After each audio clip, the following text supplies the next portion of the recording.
Because there was an orderly transition, we were given lots of time. Michael said, listen, I'm going to leave at the end of the year. So it gave us, we had a kind of a 15-month window to recruit. And we actually spoke to a number of the senior players and profiled. We said, don't give us a name, but tell us the type of coach you want.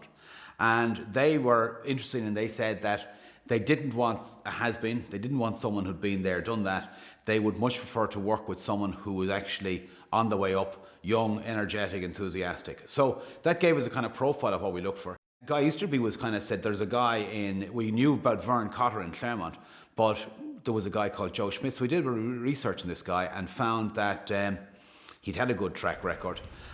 So we rang him and said, would he talk to us?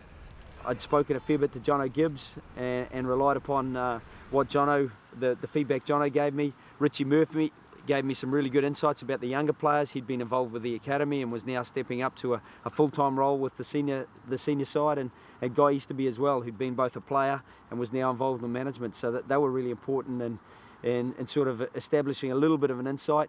We had Checker here for nearly five seasons, so to have a new coach, I think it didn't really rock the boat as to just sort of get everyone's rugby minds focused again, and he challenged us from the word go. And it wouldn't be fair to go in and start saying, who was better at what, or who was, what their strengths were at that. They're both fantastic coaches, and very lucky to be coached by both of them. Joe's here now, and he has his, his passion for the game has definitely come through into Leinster. I did meet with Leo Kalin and Jonathan Sexton, and they both impressed me as young men with a real purpose, and that was kind of aside from any playing ability they had. They were just appeared really driven to achieve things in rugby, and to me that's sort of guys who will achieve things in life full stop, because they are driven, and they've also got really good values that they do a great job, I think, in being all-round promoters of Leinster rugby. They're just good guys to work with. But I think it's good for a rugby team particularly to change, almost the style of play a little bit every now and then, because if you become known for your big pack and no backs, you become very one-dimensional. I think you've got to be able to develop more than one style of play, and I think Joe has been quite good at that. He's built on the legacy of Checker with that very steely pack, and tried to develop a more rounded team game with it. I just told them not to offload, and it grew from there.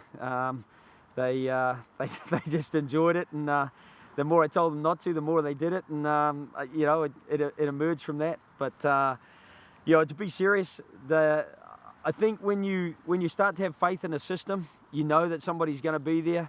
You don't have to sight the person. You can hear them. You can peripherally, you can sense they're there. But that's the essence of the offload game: knowing that the support is there, and knowing that there will be continuity if you can effectively control your body position in the collision and get the ball away. Feel very proud of Leinster now. I really think they've brought their game to a very high level, and I think the style of play they play, particularly with the centres and the halfbacks offloading and cutting through, they've moved up to New Zealand, Australian standards, and may I say, in my opinion, Leinster are the only ones doing that.